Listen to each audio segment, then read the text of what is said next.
आणि आता पाहणार आहोत सविस्तर विशेष। मुंबईमध्ये इंडिया आघाडीची बैठक आयोजित करण्यात आलेली आहे आणि या बैठकीच्या खर्चावरून आता मंत्री उदय सामंतांनी महाविकास आघाडीला सवाल केलाय। या इंडिया आघाडीसाठी इतका खर्च कुठून केला असा सवाल सामंतांनी केलाय। तर आधी गुवाहाटीच्या खर्चाचं बोला म्हणत आदित्य ठाकरेंनी उदय सामंतांना प्रत्युत्तर दिलंय।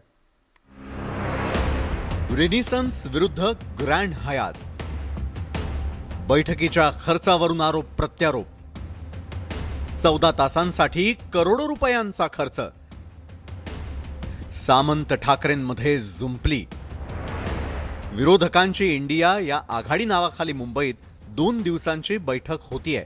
या बैठकीसाठी देशभरातील तब्बल 28 पक्षांचे 65 नेते मुंबईत डेरे दाखल झालेत। इंडियाच्या या बैठकीचं यजमानपद शिवसेनेच्या ठाकरे गटाकडे असल्यामुळे ठाकरे गटाला थेट लक्ष केलं जातंय। इंडियाच्या या काही तासांसाठीच्या बैठकीसाठी केल्या जाणाऱ्या कोट्यवधींच्या खर्चावरून शिवसेनेच्या शिंदे गटानं आणि भारतीय जनता पार्टीनं अनेक प्रश्न उपस्थित करत घणाघात केलाय। तर आमचा गुवाहाटीचा खर्च काढता तुम्ही आता मुंबईत किती खर्च करत आहात असा सवाल करत उद्योग मंत्री उदय सामंतांनी इंडियाकडून केल्या जाणाऱ्या खर्चाचा पाढाच वाचून दाखवत एकंदरीतच लेखाजोखाच मांडला। अवघ्या 14 तासांसाठी कोट्यवधींचा खर्च, 65 नव्या खुर्च्यांची खरेदी, एक खुर्ची 45,000ची, जेवणाचं एक ताट 4500 रुपये, एका रूमचं एका दिवसाचं भाडं 25 ते 30,000 रुपये, ग्रँड हयातमध्ये एकूण 65 खोल्या आरक्षित। 65 खोल्या ज्या काही बुक केल्या आहेत त्या काही लॉजिंग बोर्डिंग मधल्या केलेल्या नाहीत, त्या 5 स्टार हॉटेलमधल्या केलेल्या आहेत। मराठमोळ्या जेवणाची किंमत जवळजवळ 4,500 रुपये आहे, खोलीची किंमत जवळजवळ 25 ते 30,000 रुपये आहे। हे त्यांनी करावं, करण्याबद्दल प्रत्येकाला तो लोकशाहीतला अधिकार आहे, परंतु आपण पुढेही करणार आहोत त्याची मागे टीका करणाऱ्या लोकांना थोडी जाणीव असली पाहिजे। तर सामंतांच्या प्रश्नांना आदित्य ठाकरेंनीही सडेतोड प्रत्युत्तर देत उलट सवाल केले की सुरत तसंच गुवाहाटीचा खर्च कुणी केला होता, चार्टर्ड प्लेनचा खर्च कुणी केला होता, आमदारांना प्रत्येकी 50 खोके दिले त्याचा खर्च कुणी केला होता। मला वाटतं त्यांनी पहिलं सांगावं की गुवाहाटीचा खर्च कोणी केलेला, सुरतचा खर्च कोणी केलेला, त्या चार्टर्ड प्लेनचा खर्च कोणी केलेला, जे 50 खोके ते आमदारांना दिले गेले त्याचा खर्च कोणी केलेला, ह्याच्यावर लोकांनी बोलावं। बरं, जी दसऱ्याची सभा त्यांनी करायचं बघितलं, आमचा दसऱ्याची सभा ढापण्याचा प्रयत्न केला, त्याच्यात पण असं ऐकलं गेलं होतं की 10 कोटी एसटीला दिले गेले होते। कुठचाही त्यावेळी पक्ष नसताना हे पैसे कुठून दिले होते, तर ह्याच्यावर तर चर्चा व्हायला पाहिजे। आणि हा सरकारी खर्च होता का की कुणाच्या खिशातून आला होता, खोक्यांमधून आला होता। इंडिया आणि महायुतीच्या या रंगलेल्या खर्चाच्या कलगीतुऱ्यावरून सध्याच्या घडीला वातावरण चांगलंच तापलेलं असताना नेत्यांच्या या मांदियाळीत सर्वसामान्यांचे प्रश्न मात्र सत्ताधारी तसंच विरोधकांकडून दुर्लक्षित होऊ नयेत एवढीच सर्वसामान्यांची अपेक्षा। Bureau report, news 18 Lokmat.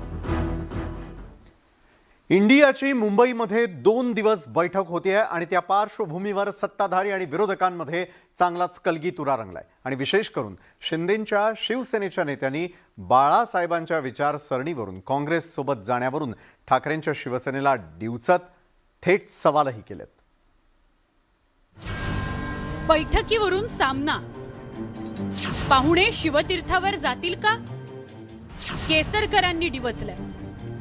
सध्याला मुंबईत इंडियाचं 2 दिवसांचं मंथन होतंय, त्यालाच प्रत्युत्तर देण्याकरता महायुतीकडूनही गुरुवारी वर्षावर डिनर डिप्लोमसी आणि त्यानंतर बैठकीचं आयोजन करण्यात येणार आहे। इंडियाच्या या आघाडीत ठाकरेंच्या शिवसेनेची काँग्रेस आणि सोनिया राहुल गांधींसोबतची सलगीबाबत दीपक केसरकरांनी शिवसेना प्रमुख बाळासाहेब ठाकरेंच्या विचारांचा उद्धव ठाकरेंना विसर पडलाय असं म्हणत टीका केली। तसंच या येणाऱ्या पाहुण्यांपैकी किती जण शिवतीर्थावर जाऊन बाळासाहेबांच्या स्मृतीस्थळाचं दर्शन घेणार आहेत, त्यांना अभिवादन करणार आहेत असा खोचक सवाल करत डिवचलाय। तर नितेश राणेंनीही ठाकरेंच्या शिवसेनेला खुलं आव्हान दिलंय। इतिहास एवढ्यासाठीच काढायला लागतो की इतिहास लोक पटकन विसरतात आणि म्हणून आज आलेले नेते बाळासाहेबांच्या समाधीवर जाऊन त्यांना वंदन करणार आहेत का? आज स्वातंत्र्यवीर सावरकरांच्या झालेल्या अपमानाबद्दल जाब विचारला जाणार आहे का? ते तुमच्यामध्ये खरंच हिम्मत असेल तर तुम्ही खरंच बाळासाहेबांचा मुलगा म्हणून तुम्ही स्वतःला म्हणत असाल तर राहुल गांधी, सोनिया गांधी मुंबईमध्ये येतात त्यांना बाळासाहेबांच्या स्मृतीस्थळाकडे घेऊन जा आणि तिथे अभिवादन करायला लावा. तर आदित्य ठाकरेंनी केसरकर आणि राणेंचं नाव न घेता सडेतोड उत्तर दिलंय. मुंबईमध्ये महाराष्ट्रामध्ये इंडिया जितेगा भारत ह्याची आज बैठक आहे. ही तिसरी बैठक आहे. तिसऱ्या बैठकीच्याच आपण पाहता थोडे दिवस आधी केंद्र सरकारने 200 रुपये कमी केले. आता महत्वाची गोष्ट म्हणजे एवढी धसकी केंद्र सरकारने घेतलेली आहे आणि आपण बघताय की आम्ही सगळेच देशप्रेमी पक्ष एकत्र आलो आहोत. दरम्यान मुंबईत इंडिया आघाडी बैठकीदरम्यान शिवसेनेची काँग्रेस होऊ देणार नाही अशा आशयाचे बाळासाहेब ठाकरेंचे मोठमोठे पोस्टर्स लावून उबाठाला डिवचण्याचा प्रयत्न करण्यात आलाय. त्यावरही केसरकरांनी चांगलंच तोंडसुख घेतलं. तर अशोक चव्हाणांनी केसरकरांना प्रत्युत्तर देत टोला लगावला. ज्यांच्याकडे स्वतःचं नेतृत्व नाही, बाळासाहेब यांचं स्वाभाविक आहे की उद्धव ठाकरे यांच्याकडे ती लिगसी आहे. उद्धव ठाकरे हे बाळासाहेबांची विचारसरणी घेऊनच पुढे चाललेले आहेत. मला वाटतं त्यांनी आता स्वतःचं वेगळं नेतृत्व निवडून त्या नेतृत्वासंदर्भात काही भाष्य करणं उचित आहे राहील. एकंदरीतच निवडणुकांआधीच सत्ताधारी आणि विरोधकांकडून कंबर कसण्यात आली आहे. दोघांकडूनही बैठकांच्या सत्रासोबतच आरोप प्रत्यारोपांचा कलगीतुराही रंगलाय. जसजशा निवडणुका जवळ येतील तसतसा हा सिलसिला आणखी रंगणार आहे. Bureau report, news 18 Lokmat.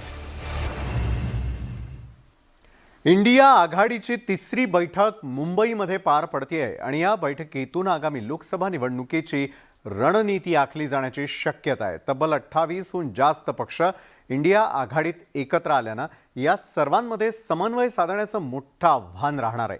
नेमकं हे आव्हान पेलण्यासाठी इंडियाचा मास्टर प्लॅन आहे तरी काय, जाणून घेऊयात आमच्या या विशेष रिपोर्टमधून.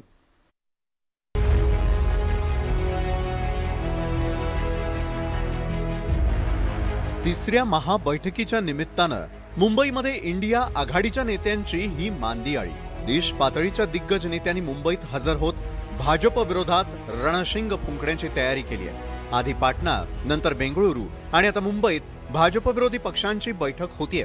मुंबईतील बैठकीत 28हून अधिक राजकीय पक्षांनी सहभाग घेतलाय.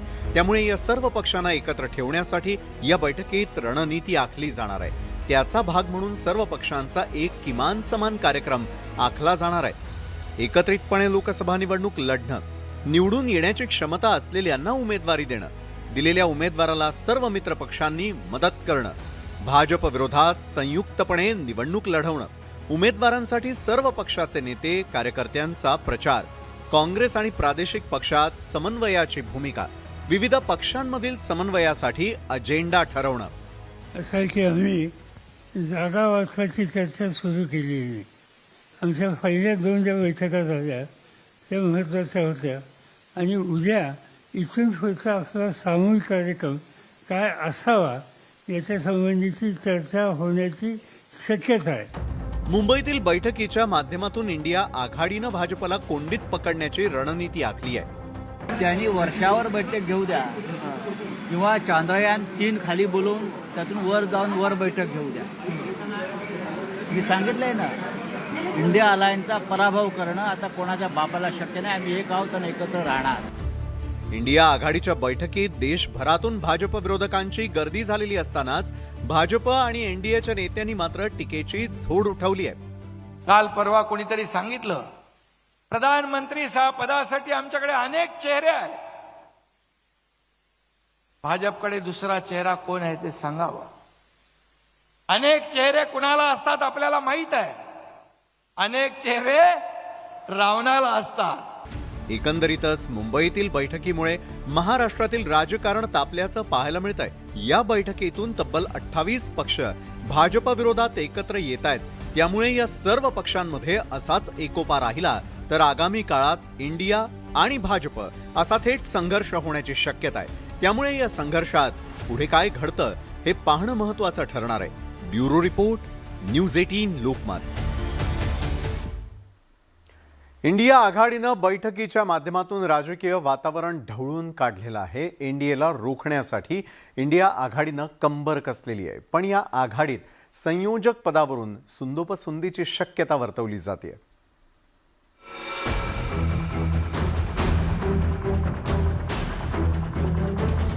मुंबईतील इंडिया आघाडीच्या बैठकीमुळे राजकीय वातावरण ढवळून निघालंय. एकीकडे सर्व भाजप विरोधकांना एकत्र आणण्याचा प्रयत्न केला जातोय, तर दुसरीकडे इंडिया आघाडीच्या संयोजकपदी कुणाची वर्णी लागणार याविषयी अनेक तर्कवितर्क लावले जात आहेत. खरं तर इंडिया आघाडीसाठी सुरुवातीच्या काळामध्ये जुळवाजुळव करण्याची महत्त्वाची जबाबदारी बिहारचे मुख्यमंत्री नितीश कुमारांनी पार पाडली होती. देशभरातील भाजप विरोधी प्रादेशिक पक्ष नेत्यांच्या भेटीगाठी घेऊन त्यांना इंडिया आघाडीच्या छताखाली आणण्याचा प्रयत्न केला. त्यामुळे काँग्रेसनं नितीश कुमारांचं नाव इंडिया आघाडीच्या संयोजक पदासाठी जाहीर केलं होतं. लालू प्रसाद यादव, उद्धव ठाकरे आणि काँग्रेस अध्यक्ष मल्लिकार्जुन खरगेंनीही नितीश कुमारांच्या नावासाठी आग्रह धरला होता. पण खुद्द नितीश कुमारांनी इंडिया आघाडीचं संयोजक बनण्यास नकार दिला. तसंच काँग्रेसनं संयोजक पदाची जबाबदारी घ्यावी असा सल्लाही नितीश कुमारांनी दिला. अनेक नावाची चर्चा आहे. मला वाटतं त्याबद्दल अधिकृत भाष्य करणं उचित होणार नाही. ते बैठकीमध्ये जो काही निर्णय होईल त्याप्रमाणे अंतिम होईल. खरं तर संयोजक पदासाठी इंडिया आघाडीतील काही नेत्यांच्या नावाची चर्चा आहे. त्यामध्ये शरद पवार, उद्धव ठाकरे, ममता बॅनर्जी असे अनेक मोठ्या नेत्यांचा समावेश आहे. शरद पवारांना संयोजक पद दिल्यास इंडिया आघाडीला त्यांच्या राजकीय अनुभवाचा फायदा होणार आहे. कारण देशातील सर्व राजकीय पक्षांच्या नेत्यांशी त्यांचे मैत्रीचे संबंध आहेत. मात्र काही मुद्द्यांवरून त्यांचे काँग्रेसशी मतभेद झाल्याचं पाहायला मिळालं. अदानी प्रकरणी पवारांनी काँग्रेस विरोधी भूमिका घेतली होती. त्यामुळे पवारांना संयोजक पद देताना काँग्रेसची भूमिका महत्त्वाची ठरणार आहे. उद्धव ठाकरेंच्या नावाची संयोजक पदासाठी चर्चा आहे. भाजपशी युती तोडल्यापासून उद्धव ठाकरे केंद्रीय राजकारणामध्ये अधिक सक्रिय झाले आहेत. मात्र केंद्रीय राजकारणात जम बसवण्यासाठी त्यांना आणखी काही काळ लागणार आहे. ममता बॅनर्जी यांच्याकडे संयोजक पदाची जबाबदारी सोपवली जाण्याची शक्यता नाकारता येत नाही. मोदी लाट रोखणं शक्य असल्याचं ममता बॅनर्जींनी विधानसभा निवडणुकीत दाखवून दिलंय. गेल्या काही वर्षात ममता बॅनर्जी आणि भाजपतील राजकीय संघर्ष तीव्र झाल्याचं पाहायला मिळतंय. त्यामुळे एनडीएला टक्कर देण्यासाठी ममता बॅनर्जींसारखा आक्रमक चेहरा इंडिया आघाडीला फायदेशीर ठरू शकतो. मात्र त्यांचा रोखठोक आणि शीघ्रकोपी स्वभाव अडचणीचा ठरण्याची शक्यता नाकारता येत नाही. हे किंचित सेनेवाले, शिल्लक सेनेवाले, डबक्या 3-3.5 जिल्ह्यामध्ये त्याचा प्रभाव आहे. असे लोक काहीला मुंबईत पुरते आहे, काही कोकणापुरते आहेत, काही तिकडे पश्चिम महाराष्ट्रापुरते आहेत, काही तिकडे पश्चिम बंगालपुरते आहेत. असे लोक काय करणार आहे?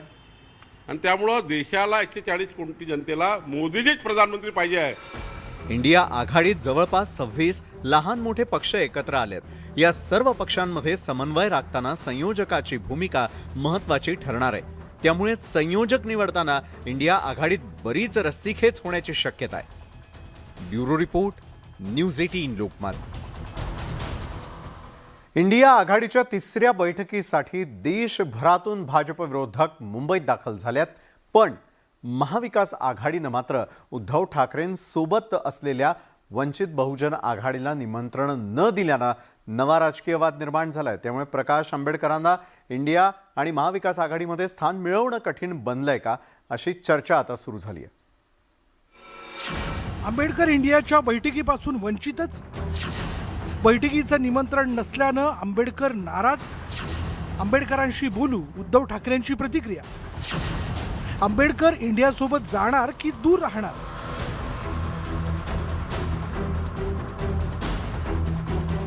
इंडिया आघाडीच्या तिसऱ्या बैठकीच्या निमित्तानं मुंबईत विरोधकांची एकजूट झाल्याचं पाहायला मिळत आहे. भाजपचा एकत्रितपणे सामना करण्यासाठी भाजप विरोधक सर्वच पक्ष इंडियात सहभागी होत आहेत. पण ठाकरे गटाचे पाठीराखी असलेल्या वंचित बहुजन आघाडीच्या प्रकाश आंबेडकरांना मात्र इंडियाच्या बैठकीचं निमंत्रण मिळालेलं नाही. त्यामुळेच प्रकाश आंबेडकर काहीसे नाराज झाल्याचं पाहायला मिळतंय. आम्ही शिवसेनेबरोबर अजून आहोत. आता आम्हाला निमंत्रण का दिलं नाही याचं काँग्रेसला आपण विचारलेलं अधिक बरं. काँग्रेसच निमंत्रण देत नसल्यामुळे आम्ही त्या आघाडीमध्ये नाहीत अशीच परिस्थिती आहे. खरं तर 2019 मध्ये वंचित बहुजन आघाडीच्या कामगिरीवर नजर टाकल्यास महाराष्ट्रात वंचितशी दुरावा ठेवणं महाविकास आघाडी आणि इंडियासाठी धोक्याची घंटा ठरू शकते. कारण मागील लोकसभा निवडणुकीत वंचित बहुजन आघाडीला तब्बल 14% मतदान मिळालं होतं. परिणामी वंचितसोबत असलेल्या MIMला संभाजीनगरमध्ये त्यांचं खातं उघडता आलं. पण वंचितच्या दणक्यामुळं काँग्रेस राष्ट्रवादीला मात्र 7 ते 8 मतदारसंघात फटका बसला. विधानसभा निवडणुकीत वंचित बहुजन आघाडीला एकही जागा जिंकता आली नाही. पण पक्षाच्या 234 उमेदवारांनी 25,07,000 मतं म्हणजेच तब्बल 4.6% मतं मिळवली, ज्यामुळं काँग्रेस राष्ट्रवादीला जवळपास 32 जागांचं नुकसान सहन करावं लागलं होतं. वंचित बहुजन आघाडीच्या याच उपद्रव मूल्याचं महत्त्व ओळखून त्यांचे मित्रपक्ष असलेल्या ठाकरे गटानं वंचितला सोबत घेण्यासाठी सकारात्मकता दाखवली आहे. शिवसेना आणि प्रकाश आंबेडकर यांची युती आम्ही जाहीर केलेली आहे. आता या इंडिया बैठकीत किंवा इंडियाच्या आघाडीत येण्यासाठी त्यांची सुद्धा इच्छा आम्हाला प्रकाश आंबेडकरजींशी बोलून विचारावी लागेल. जर त्यांची तयारी असेल तर ते सुद्धा म्हणजे महाराष्ट्रामध्ये महाविकास आघाडी आणि देशात इंडिया याच्यामध्ये ते पण येऊ शकतात. उद्धव ठाकरे प्रकाश आंबेडकरांना महाविकास आघाडी आणि इंडियात घेण्यासाठी उत्सुक असले तरी स्वतः प्रकाश आंबेडकर हे इंडियात येण्यासाठी किती इच्छुक आहेत हे मात्र अद्याप अस्पष्ट आहे. त्यांनी काँग्रेस आणि राष्ट्रवादीबाबत केलेली नकारात्मक विधानं पाहता काँग्रेस राष्ट्रवादीही त्यांना सोबत घेण्याबाबत फार उत्सुक असण्याची शक्यता कमीच आहे.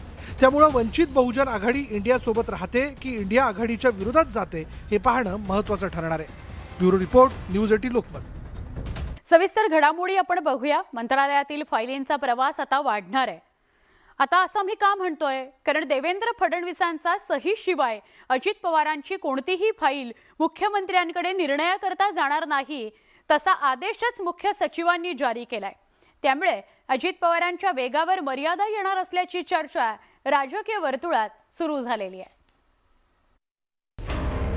अजित पवार उपमुख्यमंत्री म्हणून शिंदे सरकारमध्ये सहभागी झाल्यानंतर त्यांनी आपल्या कार्यशैलीप्रमाणे कामाचा धडाका लावलाय.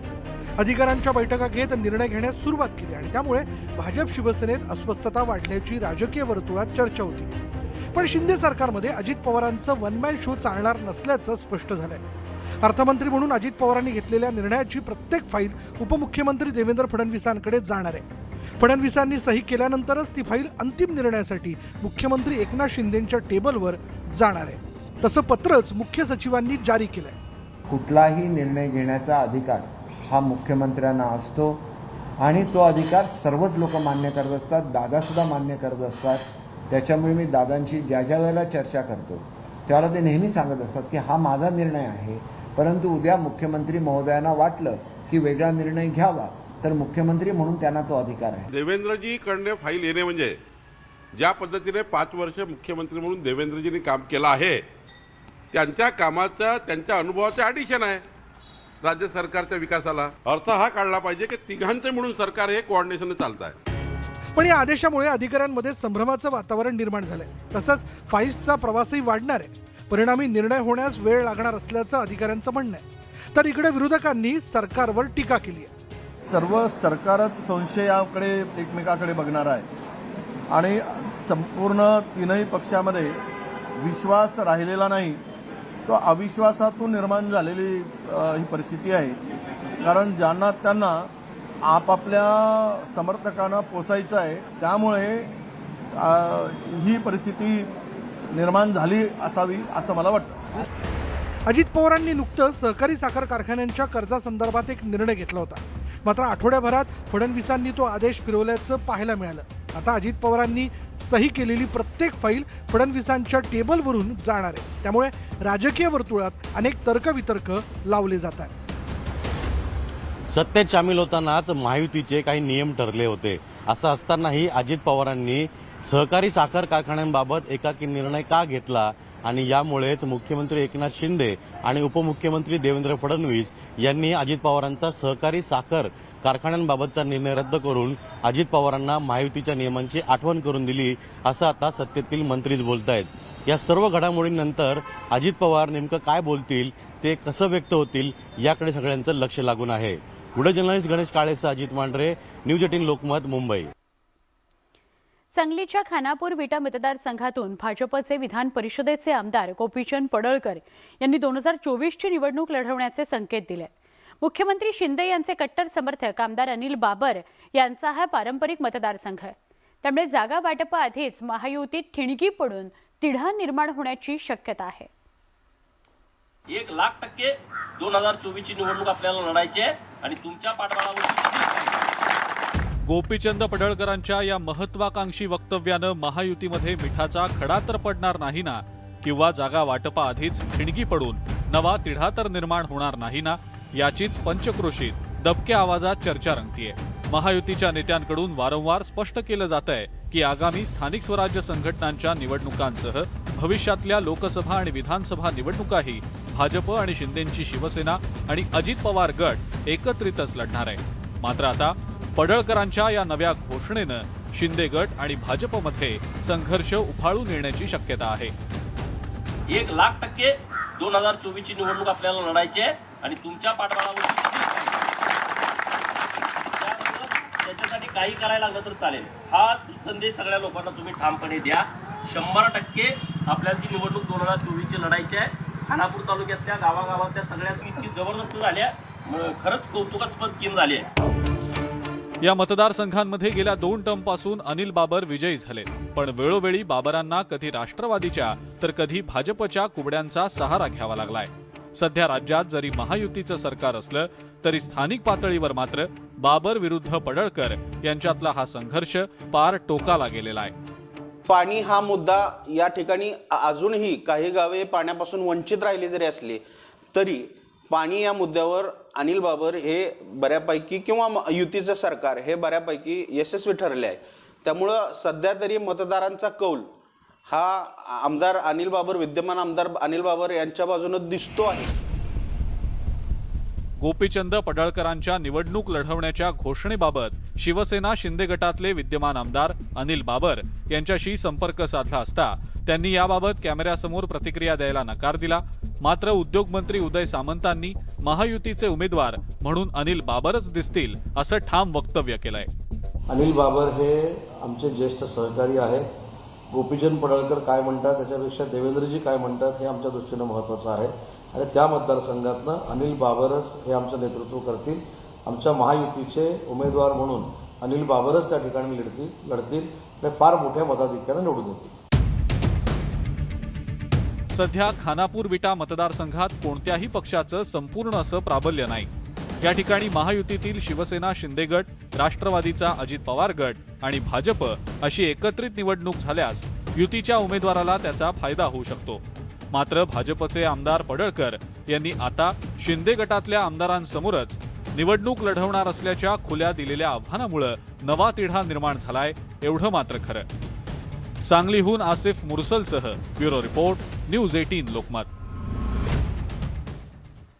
अजित पवारांचा गट सत्तेत सहभागी झाल्यामुळे आता महायुतीत सत्ता समीकरणं बदलली आहेत.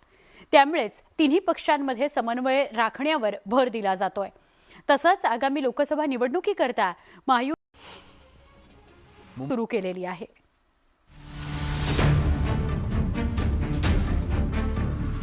लोकसभा निवडणुकीला वर्षभराचा कालावधी शिल्लक असला तरी महायुतीमध्ये आतापासूनच खलबत सुरू झालेली आहे. अजित पवार सत्तेत सहभागी झाल्यामुळे महायुतीमध्ये आता आणखी एका गटाची भर पडलेली आहे आणि त्यामुळेच बैठकीच्या माध्यमातून महायुतीमध्ये समन्वय राखण्याचा प्रयत्न केला जातोय. महायुतीनं राज्यातल्या लोकसभेच्या सगळ्या 48 जागांवर लक्ष केंद्रित केलंय. तसंच विद्यमान खासदारांच्या मतदारसंघाचा आढावा घेतला जाणार आहे. प्रत्येक मतदारसंघात महाविकास आघाडीचा संभाव्य उमेदवार कोण याचीही चाचपणी केली जाणार आहे. लवकरच लोकसभा मतदारसंघातल्या तीनही पक्षांच्या आमदारांचा समन्वय गट तयार केला जाणार आहे. या लोकसभा मतदारसंघातील महायुतीचे पदाधिकारी आणि कार्यकर्त्यांमध्ये समन्वय निर्माण करणं हा त्यामागचा उद्देश आहे. राज्य सरकारमधल्या मंत्र्यांवर 1 अथवा 2 लोकसभा मतदारसंघांची जबाबदारी दिली जाईल. आगामी लोकसभा निवडणूक अत्यंत चुरशीची ठरणार आहे, कारण भाजपनं राज्यातनं लोकसभेच्या जास्तीत जास्त जागा जिंकण्याचा चंग बांधलाय. अजित पवारांचा गट आता सोबत आल्यामुळे भाजप आणि शिंदेंच्या शिवसेनेच्या अपेक्षा उंचावलेल्या आहेत. Bureau report, news 18 Lokmat. केंद्रीय गृहमंत्री हे पुन्हा एकदा महाराष्ट्र दौऱ्यावर येणार आहेत. गेल्या महिन्याभरात त्यांचा हा दुसरा दौरा असल्यामुळे भाजपच्या मिशन महाराष्ट्राची चर्चा नक्कीच सुरू झालेली आहे.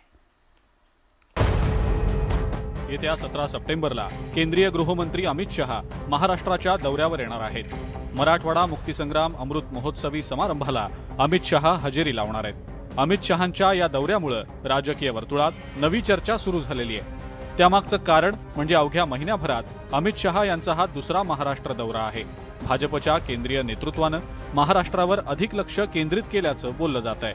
ऑगस्ट महिन्याच्या सुरुवातीला अमित शहा यांनी पुणे दौरा केला होता. 2 दिवसांच्या या दौऱ्यामध्ये त्यांनी केंद्रीय सहकार विभागाच्या पोर्टलचं उद्घाटन केलं होतं. तर एप्रिल महिन्यातही अमित शहा यांनी 2 वेळेला महाराष्ट्रात पायधूळ झाडली होती. नागपूरमध्ये नॅशनल कॅन्सर इन्स्टिट्यूटचं उद्घाटन त्यांच्या हस्ते करण्यात आलेलं होतं. त्यापूर्वी त्यांनी मुंबईचा दौरा केला होता. आता पुन्हा एकदा अमित शहा महाराष्ट्र दौऱ्यावर येत असल्यामुळे राजकीय चर्चा सुरू झालेली आहे. खरं तर अजित पवारांना सत्तेत घेऊन भाजपनं महाविकास आघाडीला मोठा धक्का दिलाय आणि त्यामुळे महाराष्ट्रातलं राजकीय समीकरण बदललंय. आता सगळ्याच राजकीय पक्षांनी लोकसभा निवडणुकीसाठी कंबर कसली आहे. अशातच भाजप नेत्यांचे महाराष्ट्र दौरे वाढल्यामुळे भाजपच्या मिशन महाराष्ट्राची चर्चा सुरू झालेली आहे. Bureau report, news 18 Lokmat. Gokul दूध संघाला चौकशीच्या फेऱ्यात आणण्यात भाजपचे चंद्रकांत पाटील यांचा हात असल्याचा आरोप केला जातोय. शौमिका महाडिक यांनीही चंद्रकांत दादांनी विशेष सहकार्य केल्याचा उल्लेख केलाय. त्यामुळे या आरोपाला बळ मिळालं. दुसरीकडे सत्तेत सहभागी झालेल्या हसन मुश्रीफांनी मुख्यमंत्री उपमुख्यमंत्री यांचेच फोटो अहवालावर छापून याबाबतच्या चौकशीला खो घालण्याचा प्रयत्न केलाय. पाहूयात आपण या संदर्भातला सविस्तर वृत्तांत.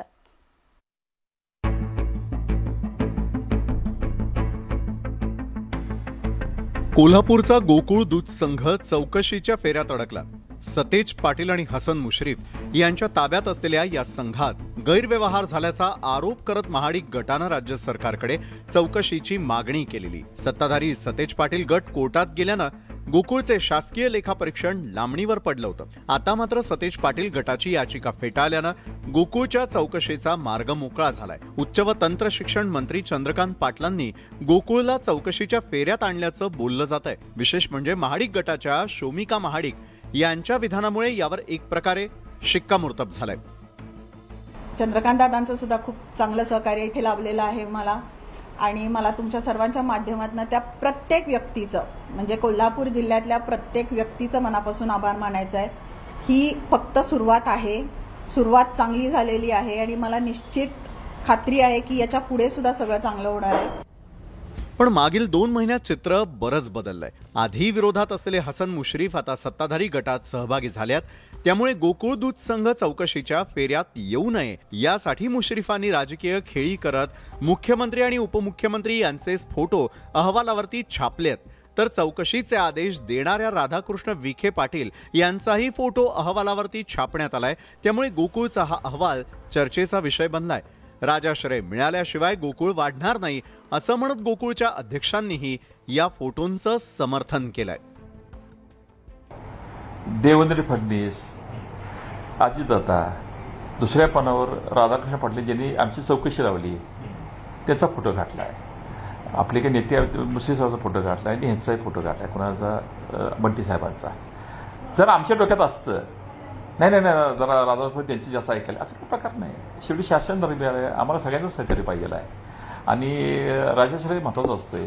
गोकुळ एकट्या ताकदीवर वाढणार नाही, वरून आम्हाला सपोर्ट घेऊनच पुढे जायला पाहिजे. ही भूमिका घेऊन आमच्या अहवालात मी फोटो यावेळी घातला. सत्ता बदल होताच गोकुळला चौकशीच्या फेऱ्यात आणून चंद्रकांत पाटील यांनी मुश्रीफ आणि सतेज पाटलांना टार्गेट केलं होतं.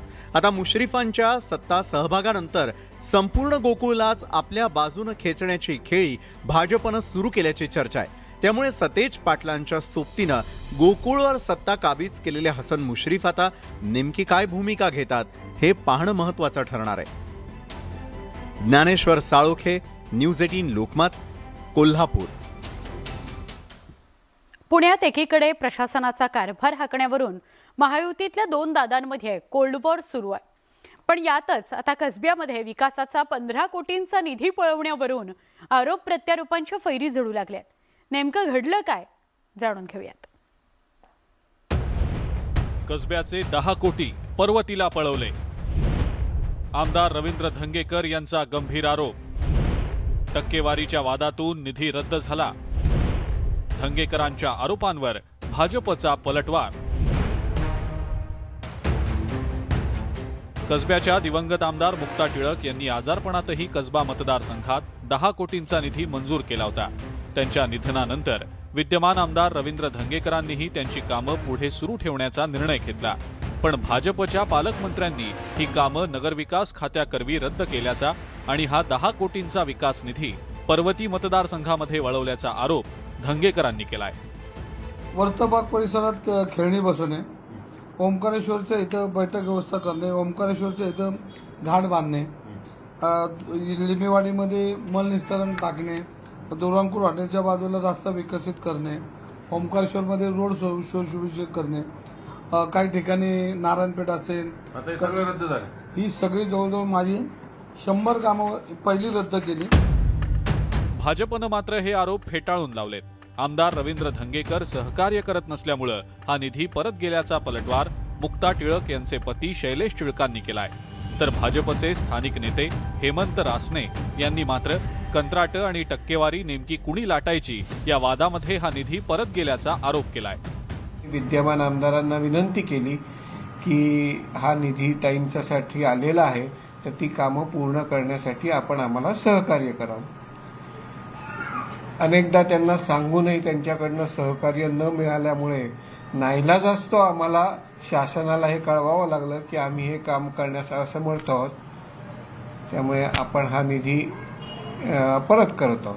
कोणाच्या तरी दबावामुळे जो विकास इथे होणार होता तो ठेकेदाराच्या आग्रहामुळे कसबा मतदारसंघाचा विकास या स्थानिक आमदारामुळे आत्ताच्या झाला नाही असा आमचा थेट आरोप आहे.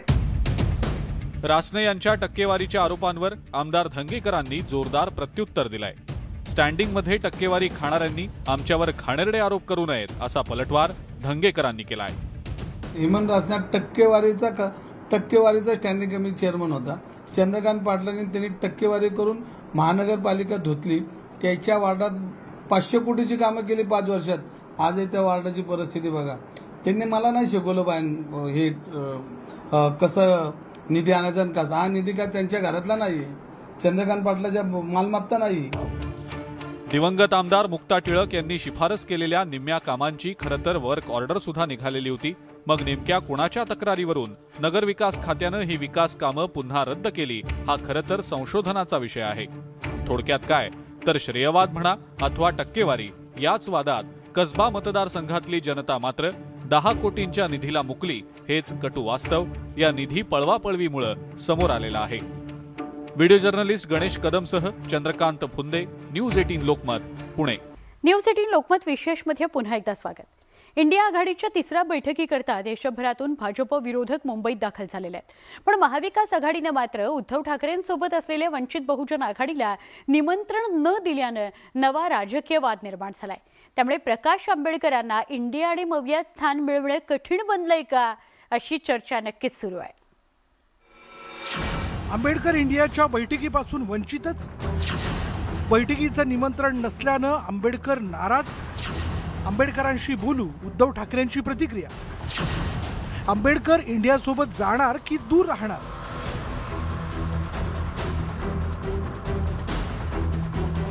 इंडिया आघाडीच्या 3ऱ्या बैठकीच्या निमित्तानं मुंबईत विरोधकांची एकजूट झाल्याचं पाहायला मिळत आहे. भाजपचा एकत्रितपणे सामना करण्यासाठी भाजप विरोधक सर्वच पक्ष इंडियात सहभागी होत आहेत. पण ठाकरे गटाचे पाठीराखी असलेल्या वंचित बहुजन आघाडीच्या प्रकाश आंबेडकरांना मात्र इंडियाच्या बैठकीचं निमंत्रण मिळालेलं नाही. त्यामुळेच प्रकाश आंबेडकर काहीसे नाराज झाल्याचं पाहायला मिळतंय. आम्ही शिवसेनेबरोबर अजून आहोत. आता आम्हाला निमंत्रण का दिलं नाही याचं काँग्रेसला आपण विचारलेलं अधिक बरं. काँग्रेसच निमंत्रण देत नसल्यामुळे आम्ही त्या आघाडीमध्ये नाहीत अशीच परिस्थिती आहे. खरं तर 2019 मध्ये वंचित बहुजन आघाडीच्या कामगिरीवर नजर टाकल्यास महाराष्ट्रात वंचितशी दुरावा ठेवणं महाविकास आघाडी आणि इंडियासाठी धोक्याची घंटा ठरू शकते. कारण मागील लोकसभा निवडणुकीत वंचित बहुजन आघाडीला तब्बल 14% मतदान मिळालं होतं. परिणामी वंचित सोबत असलेल्या MIMला संभाजीनगरमध्ये त्यांचं खातं उघडता आलं. पण वंचितच्या दणक्यामुळे काँग्रेस राष्ट्रवादीला मात्र 7 ते 8 मतदारसंघात फटका बसला. विधानसभा निवडणुकीत वंचित बहुजन आघाडीला एकही जागा जिंकता आली नाही. पण पक्षाच्या 234 उमेदवारांनी 25,07,000 मतं म्हणजेच तब्बल 4.6% मतं मिळवली. ज्यामुळं काँग्रेस राष्ट्रवादीला जवळपास 32 जागांचं नुकसान सहन करावं लागलं होतं. वंचित बहुजन आघाडीच्या याच उपद्रव मूल्याचं महत्त्व ओळखून त्यांचे मित्रपक्ष असलेल्या ठाकरे गटानं वंचितला सोबत घेण्यासाठी सकारात्मकता दाखवली आहे. शिवसेना आणि प्रकाश आंबेडकर यांची युती आम्ही जाहीर केलेली आहे. आता या इंडिया बैठकीत किंवा इंडियाच्या आघाडीत येण्यासाठी त्यांची सुद्धा इच्छा आम्हाला प्रकाश आंबेडकरजींशी बोलून विचारावी लागेल. जर त्यांची तयारी असेल तर ते सुद्धा या आपला म्हणजे महाराष्ट्रामध्ये महाविकास आघाडी आणि देशात इंडिया याच्यामध्ये ते पण येऊ शकतात. उद्धव ठाकरे प्रकाश आंबेडकरांना महाविकास आघाडी आणि इंडियात घेण्यासाठी उत्सुक असले तरी स्वतः प्रकाश आंबेडकर हे इंडियात येण्यासाठी किती इच्छुक आहेत हे मात्र अद्याप अस्पष्ट आहे. त्यांनी काँग्रेस आणि राष्ट्रवादीबाबत केलेली नकारात्मक विधानं पाहता काँग्रेस राष्ट्रवादीही त्यांना सोबत घेण्याबाबत फार उत्सुक असण्याची शक्यता कमीच आहे. त्यामुळं वंचित बहुजन आघाडी इंडियासोबत राहते की इंडिया आघाडीच्या विरोधात जाते हे पाहणं महत्त्वाचं ठरणार आहे. Bureau report, news 18 Lokmat. या सगळ्या स्पेशल रिपोर्टसह आज विशेष कार्यक्रमामध्ये इथेच थांबतोय. ताज्या बातम्यांकरता काही क्षणात पुन्हा भेटूया. पहा फक्त न्यूज 18 लोकमत.